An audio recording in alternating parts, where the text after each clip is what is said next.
ओम नमः शिवाय।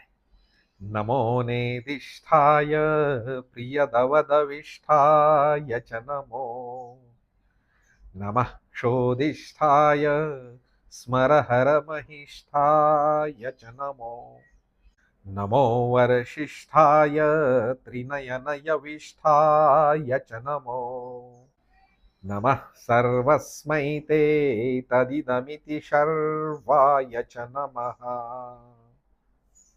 शिव महिम्न के शिखर पर हम है।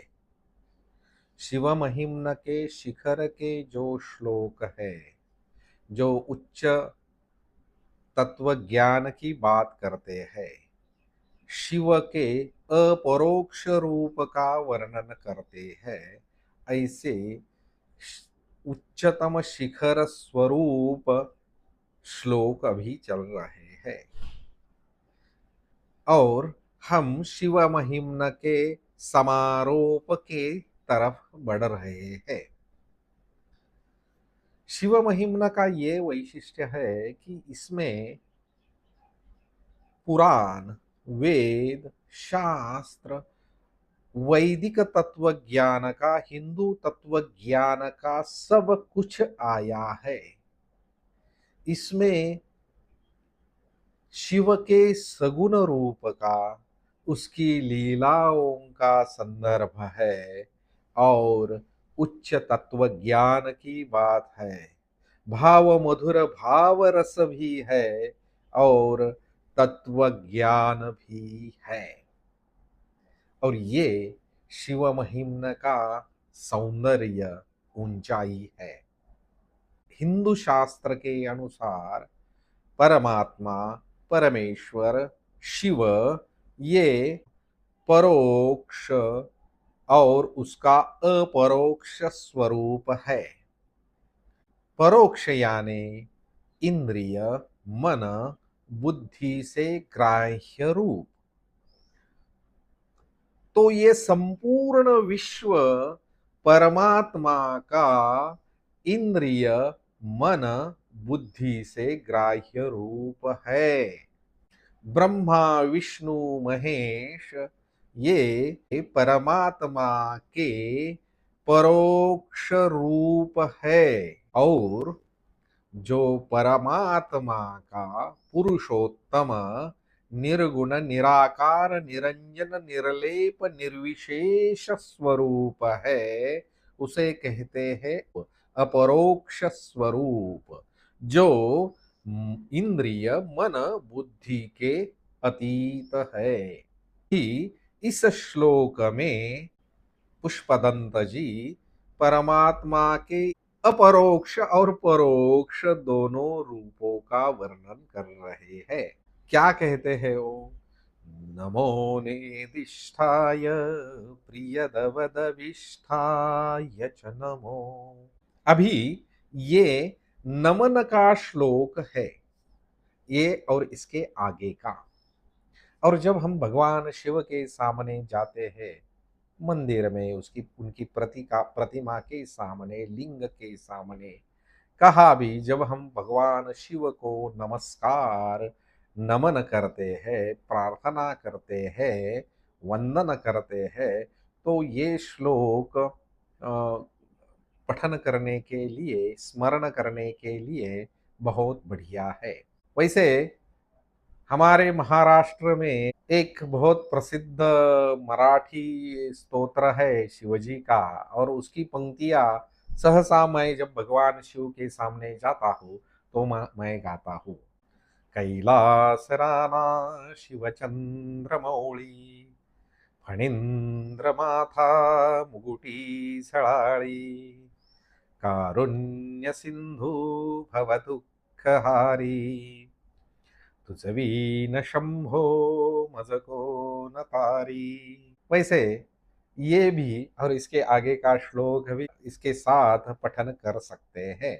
इस मराठी श्लोक में शिवजी के सगुण साकार परोक्ष रूप का वर्णन किया है। और यहाँ शिव तत्व के स्वरूप का निर्देश पुष्पदंत जी करते हैं। और क्या कहते हैं? नमो नेदिष्ठाय प्रियदवदविष्ठाय च नमो। हे प्रियदव, प्रियदव यानी जिसको वन प्रिय है, ये संबोधन है शिव जी को। नमो नेदिष्ठाय, नेदिष्ठाय जो अत्यंत नजदीक है, उसके लिए उसे मेरा नमन। अत्यंत नजदीक, अभी हमारे अत्यंत नजदीक कौन है? सबसे नजदीक हमारे कौन है? तो हमारा अंतरात्मा। हमारे हिंदू शास्त्र, एक मैंने एक जगह एक विनोद सुना था कि एक बार एक क्रिश्चियन, मुस्लिम और हिंदू, ये तीनों फोन करने के लिए गए। किसको? अपने अपने ईश्वर को फोन करने के लिए गए। तो क्रिश्चियन को उसका टेलीफोन का बिल आया करोड़ों रुपयों में, मुस्लिम को फोन का बिल आया करोड़ों रुपयों में, लेकिन हिंदू को बिल आया 1 रुपया। 1 रुपया का कॉइन डाल के उसका फोन हो गया। क्यों?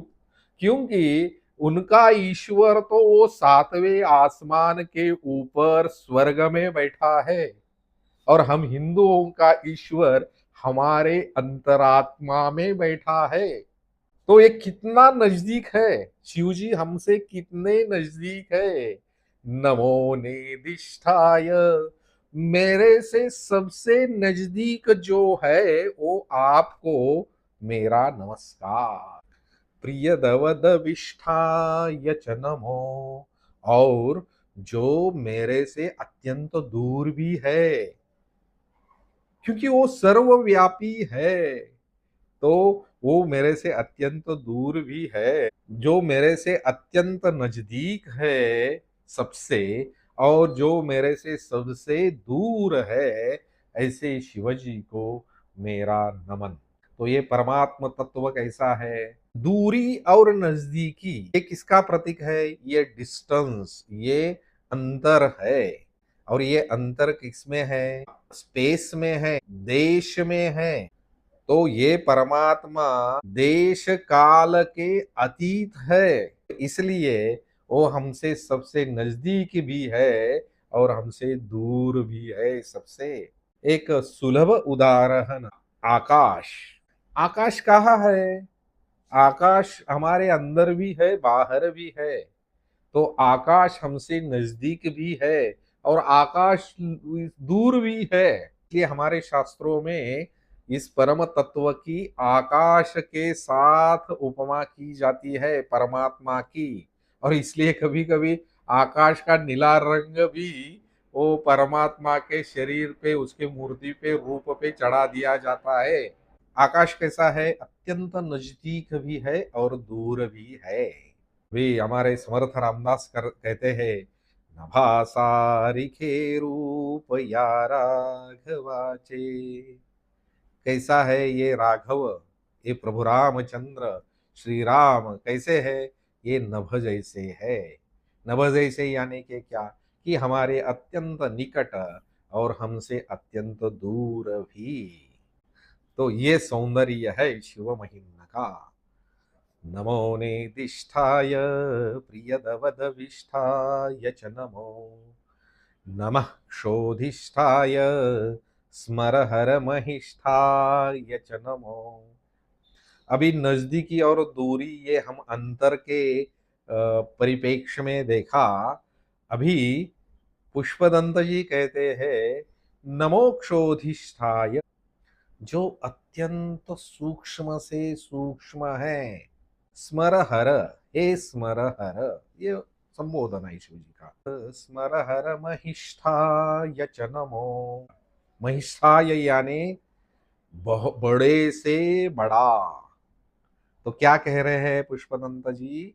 कि हे स्मरहर, जो आप छोटे से भी छोटे हैं, सबसे छोटे हैं, और बड़े में से सबसे बड़े हैं, ऐसे आपको मेरा नमस्कार। हमारे तुकाराम महाराज कहते हैं, अनुरेणुया ठोकड़ा तुका आकाशा एवढा। देखिए यहाँ आकाश की भी उपमा ये है। और तुकाराम खुद के आत्म स्वरूप का वर्णन क्या रहते हैं? तुका। तुका यानी तुकाराम कैसा है?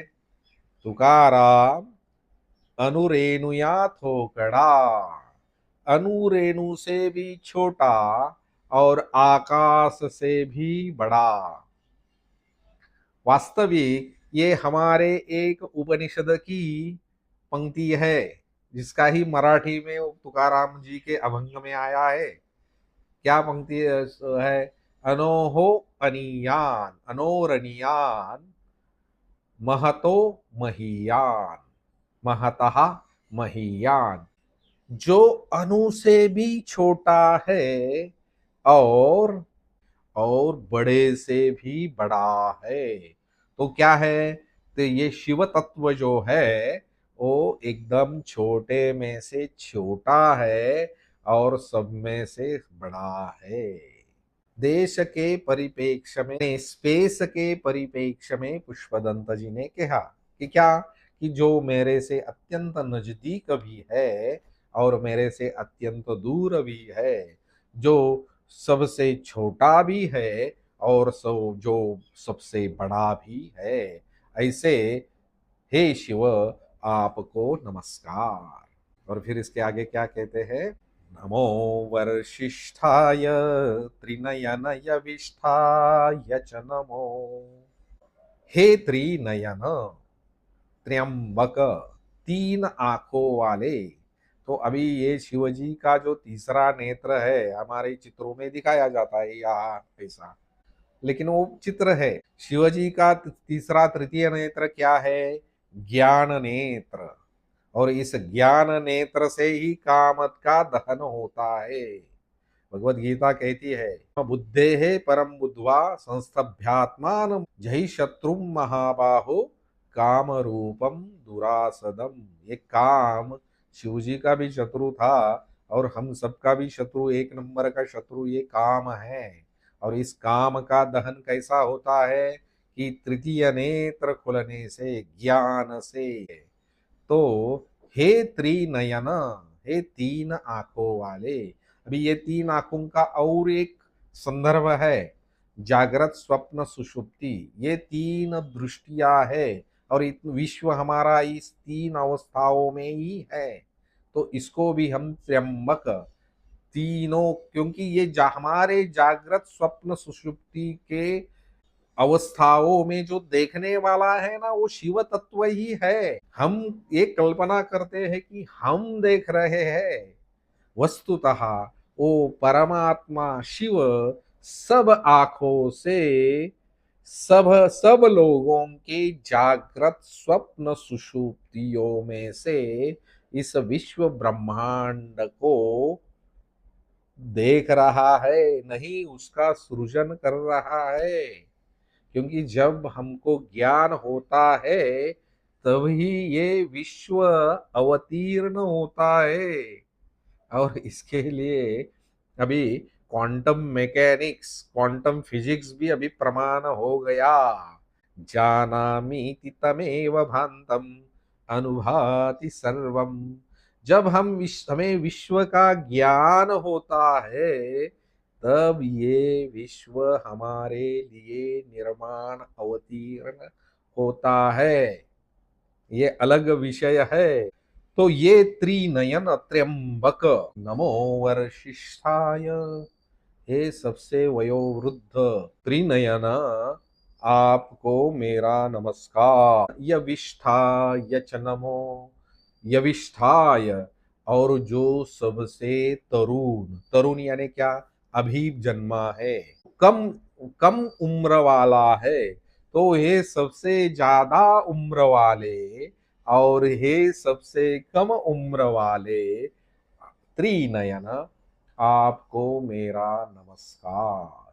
तो अभी ये शिव तत्व कैसा है? ये अनादि है, अनादि है यानी इसका जन्म नहीं हुआ है। तो अनादि है, इस कारण से ये सबसे वयोवृद्ध है। शिव तत्व के बाद ही सब सृजन हुआ है। तो शिव तत्व पहले था, अभी है और बाद में रहेगा।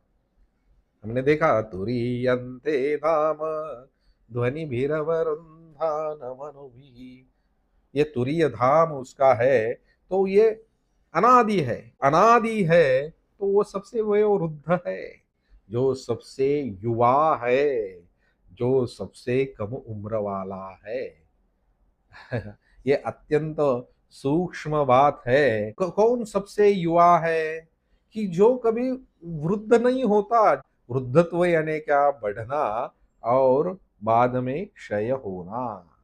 तो जो बढ़ता भी नहीं है, जिसका कोई क्षय भी नहीं होता है, तो वो चिर तरुण है, जो चिर युवा है। ज्ञानेश्वर महाराज के चरित्र में एक चंगदेव जी की कथा, कायाकल्प करने की उनको सिद्धि प्राप्त हुई थी। जैसे ही बूढ़े होते थे तो कायाकल्प सिद्धि से वापस युवा हो जाते थे, और ऐसे वो 1400 साल जिए, ऐसी कथा है। तो ये शिवजी कैसे है? वो कभी वृद्ध नहीं होते। बढ़ना और घटना उनके शरीर में नहीं है, तत्व में नहीं है। तो ये परम तत्व कैसा है? सबसे पुराना, सबसे बूढ़ा, सबसे वृद्ध भी है और सबसे चिरतरुण भी है, युवा भी है। आगे क्या कहते हैं पुष्पदंत जी? नमः सर्वस्मै ते तदिदमिति शर्वाय च नमः। अभी मैं गलती से सर्वाय च ऐसा कह रहा हूँ, क्योंकि ये मेरे पाठ में बैठ गया है। अभी मैं दुरुस्त करूंगा इसको। नमः सर्वस्मै ते तदिदमिति शर्वाय च नमः। नमः सर्वस्मै ते, हे जो सब कुछ है, वो आपको मेरा नमस्कार। अभी सब कुछ, इसमें सब कुछ आया, कुछ भी अशेष नहीं रहेगा, ये समझना चाहिए। तो हमारा परमेश्वर, परमात्मा, शिव तत्व कैसा है? सब कुछ है। जो है वो सब परमात्मा, परम तत्व, शिव तत्व है। नमः सर्वस्मै ते तत् इदम इति शर्वाय च नमः। तत्, तत् यानी तत्व, और इदम यानी ये विश्व। तत्वम असी हमने देखा, तत्पद, त्वम पद और असी पद। अभी यहाँ तत् इदम, ये दो शब्द का उपयोग किया है। तत् यानी वो परम तत्व, वो अपरोक्ष तत्व, और इदम यानी ये सब इंद्रिय मन गोचर विश्व इदम। तो हे तत् इदम इति, ये सर्व कैसा है? सब कुछ कैसा है? हमने इसके पहले के श्लोक में भी देखा कि ओम में कैसा आया है, अ उ म और अमात्रा। वैसे अभी यहाँ पुष्पदंत जी क्या कह रहे हैं कि वो अपरोक्ष तत्व और ये परोक्ष विश्व, ये दोनों आप है, सब कुछ। सर्वस्मैते इति, तत् इदम इति, ये तीन शब्द बहुत महत्वपूर्ण है। तदमिति शर्वाय च नमः। नमः सर्वस्मै ते तदिदमिति शर्वाय च नमः। तो शर्व, ये शर्व शब्द इसके पहले के श्लोक में आया है, अगर आपको हमें याद है तो। शर्व यानी नमः भव शर्वो रुद्र, भव यानी विश्व का निर्माता, शर्व यानी पालन करता, आधार, और रुद्र यानी संहार करता। तो यहाँ क्या बोला है? शर्व। शर्व हम विष्णु को कहते हैं।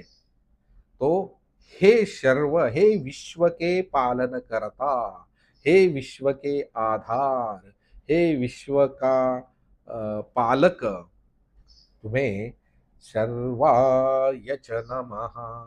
तो हे सर्व, सब कुछ, परोक्ष अपरोक्ष, आपको मेरा नमस्कार। तो इसके पहले का जो श्लोक है ना, तैत्रिस्तो वृत्ति स्त्रिभुवनमथो त्रीनपि सुरान। और ये नमो निधिष्ठाय, मुझे लगता है ये शिव महिम्न के शिखर श्लोक है। और एक श्लोक है और उसके बाद फिर समारोप है शिव महिम्न का।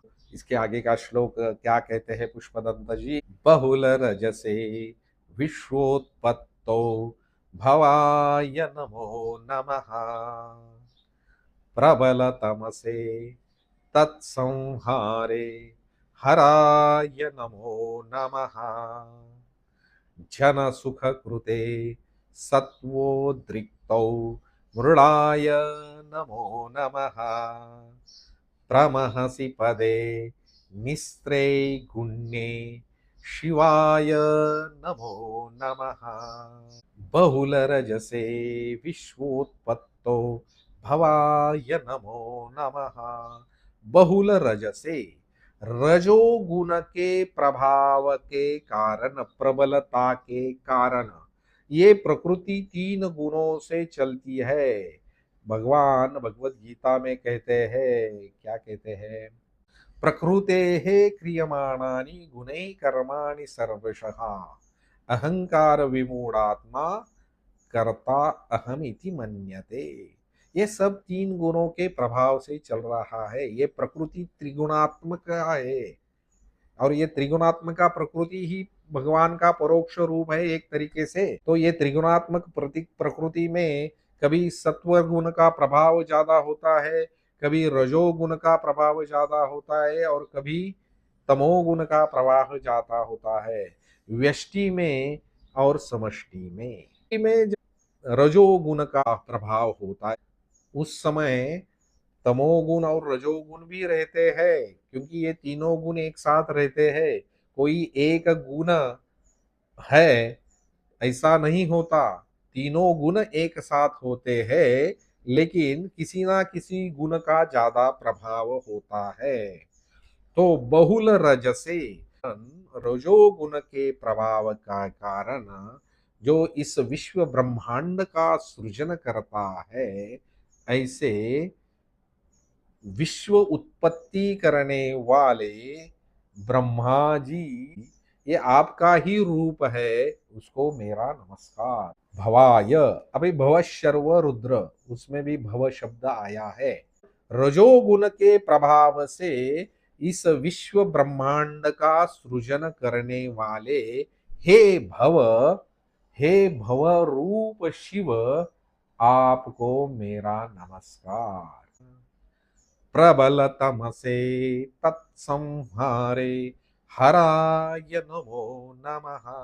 प्रबल तमसे, तमोगुण के प्रभाव से, तमोगुण की अधिकतमता होने के प्रभाव से समष्टि में ये इस विश्व का संहार करने वाले तत्संहारे हराय, ये हरण करने वाले, इसलिए शिवजी को हर कहा जाता है। हम बोलते हैं हर हर महादेव।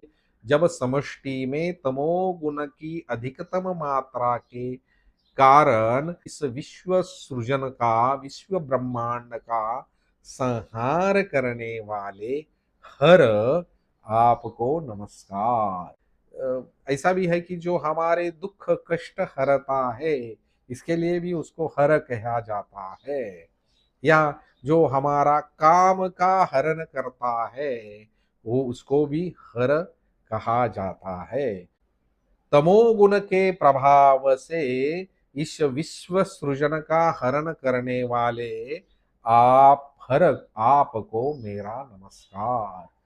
जन सुख कृते सत्वोद्रिक्तो मृडाय नमो नमः।